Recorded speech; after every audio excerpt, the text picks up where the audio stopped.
এই সময়টাকে কোন সময় বলা হতো? আইয়ামে জাহিলিয়াত, যার বাংলা অনুবাদ হয় মূর্খতার যুগ, বর্বরতার যুগ, অসভ্যতার যুগ। আমি আশা করি পিছনে যারা আছেন তারা কি সামনে তারা ইমাম বানায় দিচ্ছেন? তাহলে প্রথম অর্ধেকে যারা আছেন তারা এখন বলবেন না, পিছনের যে অর্ধেক মাঠ আছেন তারা একটু আওয়াজ করে বলবেন নবী যেই জমানায় এসেছিলেন ওই জমানাটাকে, ওই সময়টাকে কোন যুগ বলা হতো? মাশাআল্লাহ, আওয়াজ শোনা গেছে, বোঝা যায়।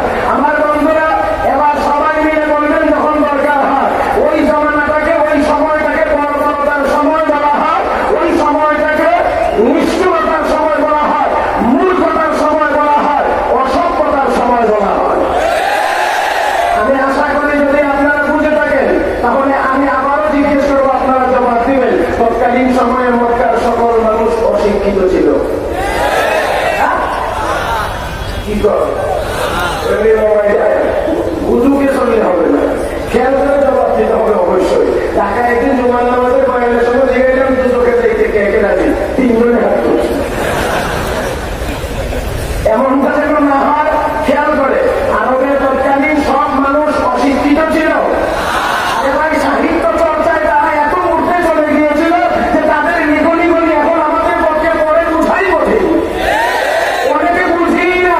তাহলে তারা অশিক্ষিত ছিল না, শিক্ষিত থাকার পরে আবার আইয়ামে জাহিলিয়াত হয়ে যাবে। আমার কথাটা বোঝার চেষ্টা করতে হবে। মানুষ তো অনেক মানুষ শিক্ষিত ছিল, অনেক বড় বড় পণ্ডিতেরা ছিল, ইমরান কয়েসের মতো এত বড় সাহিত্যিক ছিল, কাজেই এই মানুষগুলো মূর্খ ছিল না। কিন্তু সময়টাকে মূর্খতার যুগ বলা হয় কেন? আমার বন্ধুরা, এর মূল কারণ হলো তাদের মধ্যে যত শিক্ষাই ছিল না কেন, সেই শিক্ষার মাধ্যমে মানুষ মানুষ হয়, সেই শিক্ষার মাধ্যমে মানুষ সভ্য মানুষ হয়, সেটা হলো আসমানি কিতাবের শিক্ষা, আসমানি আলিমের শিক্ষা। ওই শিক্ষা না থাকার কারণে হাজারো শিক্ষিত হওয়ার পরেও তারা বর্বর হয়েছে, মূর্খ হয়েছে, অসভ্য হয়েছে। ১,৫০০ বছর পরে আজকেও কোরআনকে বাম দিকে ফেলে দিয়ে আধুনিক শিক্ষা যত বড় শিক্ষিত হচ্ছে ততই বড় চোর হইতে আছে, তত বড় ডাকাত হইতে আছে।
আজকের শেষ দিনের চলমান অধিবেশনের মহতারাম সভাপতি উপস্থিত বিশ্ববরেণ্য বুজুর্গানে দিন, হাজার উলামায়ে কেরাম, সমবেত দিনদার ইমানদার মুসলমান ভাইরা, পর্দার আড়ালে অবস্থানরত শ্রদ্ধেয় সম্মানিত মা ও বোনেরা, মহান আল্লাহ রাব্বুল আলামিনের দরবারে শুকরিয়া আদায় করছি, যিনি আমাদেরকে অত্যন্ত দয়া করে, অনুগ্রহ করে, দুনিয়ার সকল কাজকর্ম থেকে অবসর করে, ফিতনা ফাসাদ থেকে হেফাজত করে, গুনার পরিবেশ থেকে রক্ষা করে, বুজুর্গানে দিনের সহবতে আসার বসার এ পর্যন্ত কোরআন ও হাদিসের গুরুত্বপূর্ণ আলোচনা শুনবার তৌফিক দান করেছেন।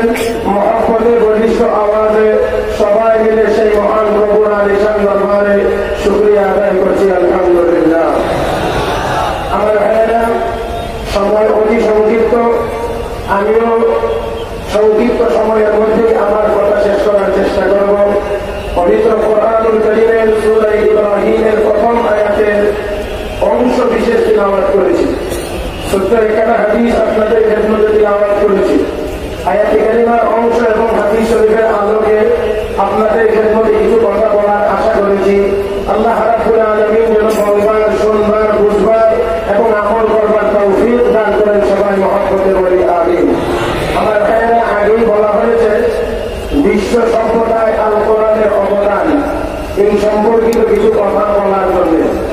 আমার ভাইয়েরা, পবিত্র কোরআন আসমানি কিতাব, সর্বশেষ কিতাব, সর্বশ্রেষ্ঠ কিতাব। পবিত্র কোরআনের অবদান ছাড়া, পবিত্র কোরআনের শিক্ষা ছাড়া, পবিত্র কোরআনের আলো ছাড়া দুনিয়ার কোন মানুষ সভ্য হতে পারে নাই, এখনো পারছে না। কিয়ামত পর্যন্ত কোরআনের আলো ছাড়া কোন জাতি, কোন মানুষ সভ্য হতে পারবে না। আমার ভাইয়েরা, আজকে তো আপনাদের আওয়াজ করার শেষ দিন। এই ঠিকঠাক তো সবাই বলেন, আজকে আপনাদের আওয়াজ করার শেষ দিন। সব কি রিজার্ভ রেখে দিয়েছেন এশার নামাজের পরের অধিবেশনের জন্য? কারণ তখন তো আওয়াজ করাই লাগবে। এই জন্য আগে একটু প্রস্তুতি নেওয়ার দরকার না? আমার ভাইয়েরা, হযরত শাইখুল ইসলাম দামাত বরকাতুহুর গুরুত্বপূর্ণ নসিহত হয়েছে, মোটামুটি অত্যন্ত নীরবতার ভিতর দিয়ে আপনারা শুনেছেন। আমার বন্ধুরা, আমি বলতে চাই, আমাদের ওয়াজের দরকার, আমাদের নসিহতের দরকার, আমাদের মাদ্রাসার দরকার, আমাদের মসজিদের দরকার,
মানুষগুলো মূর্খ ছিল না, কিন্তু সময়টাকে মূর্খতার যুগ বলা হয় কেন? আমার বন্ধুরা, এর মূল কারণ হলো তাদের মধ্যে যত শিক্ষাই ছিল না কেন, সেই শিক্ষার মাধ্যমে মানুষ মানুষ হয়, সেই শিক্ষার মাধ্যমে মানুষ সভ্য মানুষ হয়, সেটা হলো আসমানি কিতাবের শিক্ষা, আসমানি আলিমের শিক্ষা। ওই শিক্ষা না থাকার কারণে হাজারো শিক্ষিত হওয়ার পরেও তারা বর্বর হয়েছে, মূর্খ হয়েছে, অসভ্য হয়েছে। ১,৫০০ বছর পরে আজকেও কোরআনকে বাম দিকে ফেলে দিয়ে আধুনিক শিক্ষা যত বড় শিক্ষিত হচ্ছে, ততই বড় চোর হইতে আছে, তত বড় ডাকাত হইতে আছে।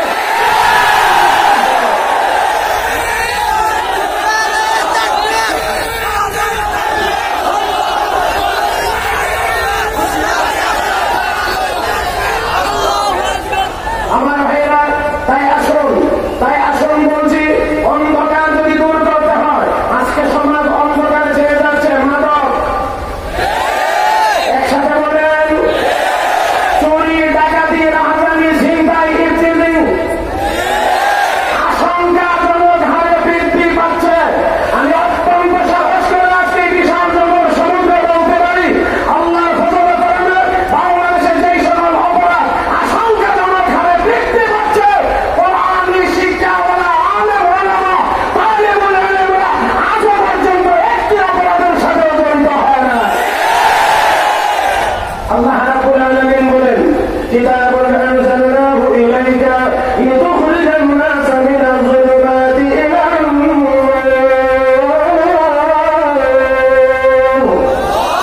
আরেকটু মহব্বতে বলেন। আল্লাহ কাজী সাইদুল ইসলাম আসাদের মতো আমার কণ্ঠ নাই, কিন্তু আবেগ কি নাই? কথা বলেন। আমার কথা কি বুঝেন নাকি বুঝেন না? বুঝতে অসুবিধা হয় না তো? ওনার মতো কণ্ঠ হতো আমার নয়, কিন্তু আবেগ তো আমার আছে। এখন থেকে না আল্লাহু আকবার আসছে না জোরে? একসাথে মিলে সবাই মিলে বলে আল্লাহু আকবার।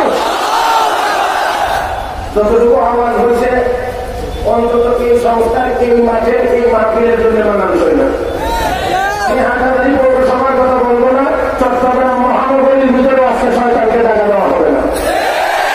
আমার সাথে সবাই একমত, সবাই একমত। বিক্ষিপ্তভাবে আপনারা এতক্ষণ আল্লাহু আকবার বলছেন, এখন কেন্দ্রীয়ভাবে একবার হোক, একবারের জন্য প্রস্তুতি নেওয়া লাগবে, দ্বিতীয়বার হবে না। সবাই কি রেডি? সবাই রাজি? নারে তাকবীর!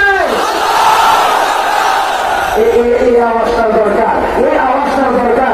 আমার বন্ধুরা, দুনিয়ার কাফের বেঈমানদের কাছে বিমান আছে, কামান আছে, মিসাইল আছে, ক্ষেপণাস্ত্র আছে, জাহাজ আছে, সাবমেরিন আছে, পারমাণবিক বোমা আছে। আমাদের কাছে নারে তাকবীর, আল্লাহু আকবার আছে। এই আওয়াজের মোকাবেলা করার ক্ষমতা দুনিয়ার কাহার নাই, কোন কাফের বেঈমানের নাই। আমি চ্যালেঞ্জ করে বলছি, আমেরিকার ডোনাল্ড ট্রাম্প, রাশিয়ার পুতিন, চায়নার শি জিনপিং, জার্মানির অ্যাঞ্জেলা মার্কেল, ইংল্যান্ডের বরিস জনসন, ইন্ডিয়ার নরেন্দ্র মোদী, মিয়ানমার অং সান সু চি, এই জাতীয় ১০০ শয়তানকে এক জায়গায় জমা করবেন। ১০০। আর আমরা হাটাজারি থেকে মাত্র ৫০টা ছাত্র পাঠাইব। আমার কথা বুঝেন কি বুঝেন না জানি না। ৫০ জন পাঠাইব, তারা ১০০ জন। এই ৫০ জনের কাফেলা একজন বলবেন নারে তাকবীর, ৪৯ জন বলবে আল্লাহু আকবার। আমি চ্যালেঞ্জ করছি, ১০০ কাফের বেঈমান মাথায় দাঁড়িয়ে থাকতে পারবে না।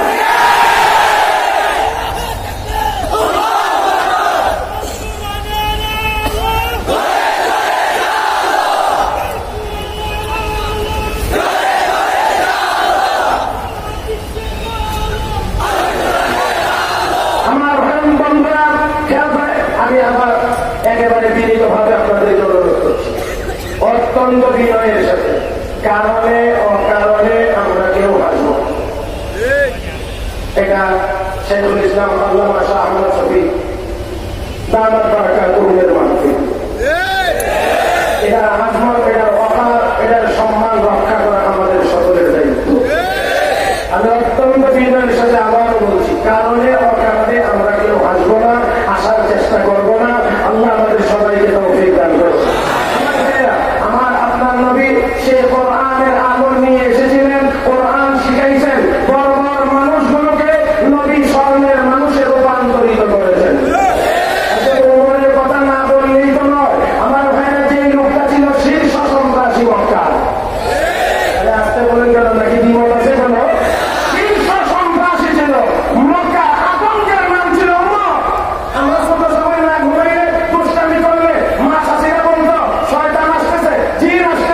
ভূত আসতেছে, ঘুমা। মক্কার বাচ্চারা না ঘুমাইলে মা শাশুড়া বলতো ওমর আসতেছে, ঘুমা। এখন কি বুঝতে পেরেছেন কেমন আতঙ্কের নাম ওমর? আমার ভাইয়েরা, সেই ওমর যে নবীর মাথা কাটার জন্য গিয়েছিল, আপনাদের কি মনে হয় এর চেয়ে বড় সন্ত্রাসী আর কেউ হতে পারে না? আমার ভাইয়েরা, কিন্তু সেই ওমর কোরআনের আমল যখন পেয়েছে, কালেমা পড়ে মুসলমান, কালেমা পড়ে মুসলমান, সেই ওমর এমন আলোকিত মানুষ হয়েছে, অন্তর্জাহানের শাসক সেই ওমর লাঠি দিয়ে গোটা দিলে মদিনার ভূমিকম্প বন্ধ হয়। মাটি কাঁপছে, হযরত ওমর হাঁটছেন, লাঠি দিয়ে গোটা দিয়ে বলেন, ইয়া আরদু উসকুনি, হে জমিন থামো। এখানে একটি কথা না বললেই ওমরের কথা বলার আগে একটু কথা বলতে হয়। আমাদের দেশে অনেক পণ্ডিত মহাশয় আছে, ভূমিকম্পের কোনো নমুনা, কোনো আঘাত, কোনো দুর্ঘটনা অথবা হয়ে গেলে আমাদের টেলিভিশনের পর্দায় অনেক সোনারতি মহারথীদের আমদানি হয়। যারা এসে এসে জাতিকে উপদেশ দেন। কি উপদেশ? উপদেশটা হলো যে আপনারা রড মোড়া ওরা লাগাবেন, লাগাইবেন, লাগাইবেন, লাগাইবেন, দামি দামি রড লাগাইবেন, উন্নত মানের সিমেন্ট ব্যবহার করবেন, পাইলিং একটু বেশি ব্যবহার করবেন, ম্যাটেরিয়াল ঠিক মতো ব্যবহার করবেন। কিন্তু নেতাদের দল একবারও এই কথাটা বলে না, একবারও বলে না যে জমিনের মালিক তো আল্লাহ, জমিনকে যদি কাপার হাত থেকে, কম্পন থেকে রক্ষা করতে হয়, জমিনের মালিক আল্লাহকে সন্তুষ্ট করতে হয়। জমিন কে দিয়েছেন? ইয়া আইয়ুহান্নাস উ'বুদু রাব্বাকুম আল্লাযী খালাকাকুম ওয়াল্লাযীনা মিন ক্বাবলিকুম লা'আল্লাকুম তাত্তাকুন আল্লাযী জা'আলা লাকুমুল আরদা ফিরাশা ওয়াস-সামা'a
জিলাপি খাওয়ার আসে রসুল বাংলাদেশে বলে,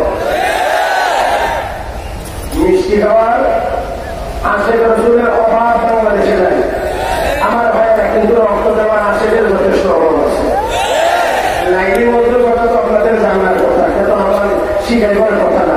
লাইনের যদি মন্ত্র পাগল লাইনি লাইনি লাইনি লাইনি লাইনি লাইনি লোকে লাইনি লাইনি লোকার কারণে এখন লাইনি বা আমার জন্য লোকটা এত পাগল, আমার তো কিছু করা দরকার। এই জন্য এক গ্লাস করে দুধ মজদুর জন্য মজদুর জন্য দুধ পাঠাইলে এখন করে লাইনি লাইনি লোককে দেখা যায় দুধ পাওয়া যায়। এই জন্য মাসাল্লাহ বহু মজদুর আমদানি হয়েছে। তার গাছের নিচে একজন, বট গাছের নিচে একজন, কথা বলেন না আম গাছের নিচে একজন বসে বসে লাইলি লাইলি লাইলি লাইলি লাইলি। আপনাদের কি মনে হয় তাদের মহব্বত বুকে না টুটে? হ্যাঁ, বুকে না টুটে? কেন কেন? দুধ খাওয়ার জন্য।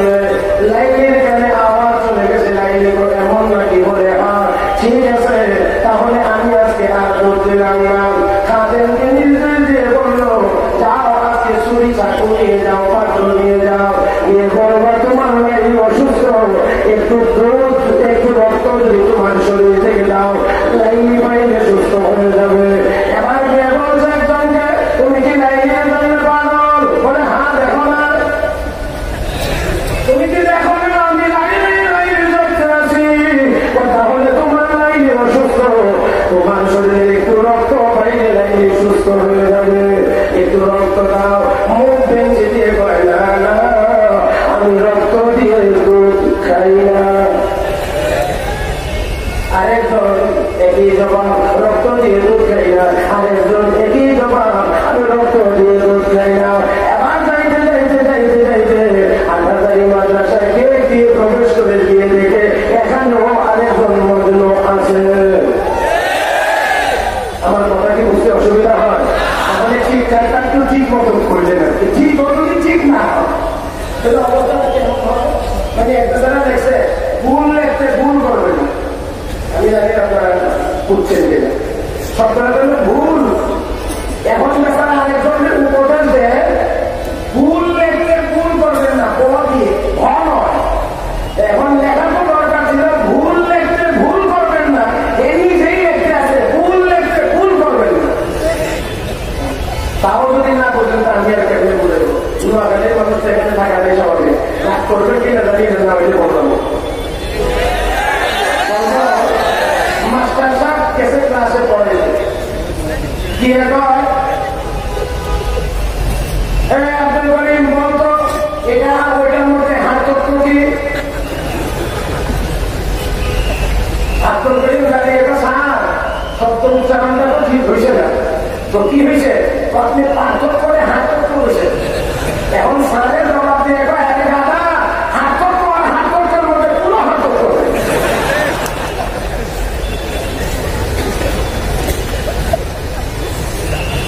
এখন কি আপনারা বুঝতে পারছেন?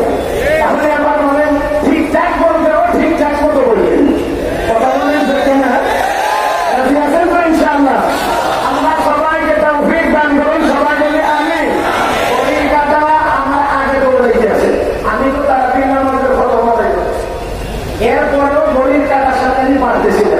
এই জন্য আমি খুব দ্রুতই কিছু কথা বলার চেষ্টা করবো, দ্রুত আপনারাও আমাকে একটু জবাব দিয়ে সহযোগিতা করবেন।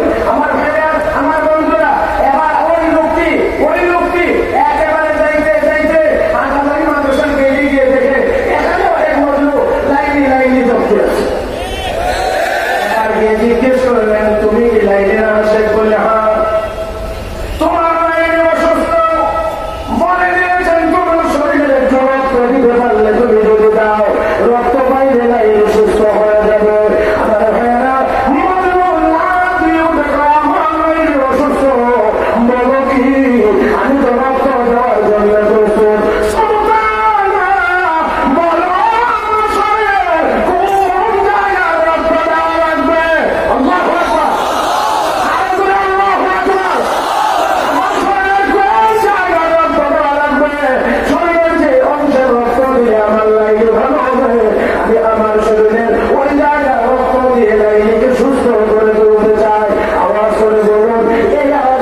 বাড়িতে গিয়ে ম্যাডামের সাথে একটু পরামর্শ করতে পারেন কি হবে এখন আঙ্গুর খাইবে না মিষ্টি খাইবে না পেঁয়াজ খাইবে কারণ রসগোল্লা এবং আঙ্গুর দুটোটার দাম এখন পেঁয়াজের সাথে কম আছে সিদ্ধান্ত নেই কোনটা খাইবে। আমার ভাইয়েরা এখানে অন্য কোনো বিষয় আমি বলতে চাই না।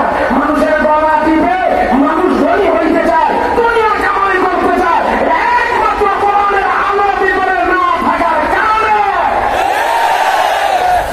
হযরত ওসমান গনি রাদিয়াল্লাহু তাআলা আনহু মদিনায় খাবারের সংকট দেখা দিয়েছে। হযরত ওসমানের বাণিজ্যিক কাফেলা বিদেশ থেকে এসেছে মালামাল নিয়ে। লোকেরা গিয়ে কয়, ওসমান কত টাকা মাল? বলে 1 লক্ষ টাকা। 2,000 টাকা দেবো, দিয়ে দাও। বললে আরো বেশি দাম হয়েছে।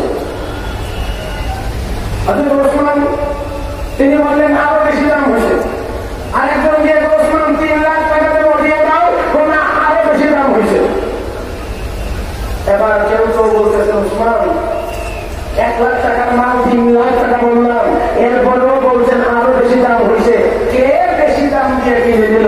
হযরত ওসমান কয়, আমার আল্লাহ আমার কাছ থেকে 10 গুণ বেশি দাম দিয়ে কিনে নিয়েছে। একটু জোরে বল না। 10 গুণ বেশি দাম দিয়ে গাড়ি সাথে নেওয়া শুরু করেছিলেন। মান জাআ বিল হাসানাতি ফালাহু আশরু আমসালিহা ওয়া মান জাআ বিস সাইয়্যিআতি ফালা ইউজযা ইল্লা মিসলাহা ওয়া হুম লা ইউযলামুন। একে কত? একে 10। আমার আল্লাহ 10 গুণ বাড়ায় দিয়ে কিনে নিয়ে গেছেন। মদিনার ব্যবসায়ীরা আমি এখান থেকে 1 টাকার মালও বিক্রি করবো না, এবং মানুষদের মধ্যে বিনামূল্যে বিতরণ করবো। আল্লাহু আকবার।